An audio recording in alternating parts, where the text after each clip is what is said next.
2024-এর নির্বাচন দেখবেন, যারা 18টা সিট পেয়েছিল তারা 2 অঙ্কে পৌঁছাতে পারবে না, 2 অঙ্কের নিচে দাঁড়িয়ে থাকবে।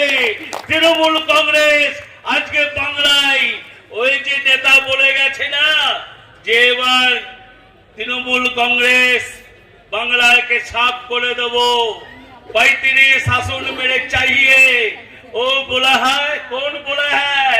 तृणमूल कांग्रेस का नेता नहीं है, बीजेपी का नेता है। जो भारतवर्ष का स्वराष्ट्र मंत्री अमित शाह जी बोला था कि 35 शासन चाहिए, उन्होंने ठीक ही बोला। 35 शासन किसका होगा? तृणमूल का होगा। उन्हें এটাই বলতে চেয়েছিলেন যে তৃণমূলের 35 শাসন হবে।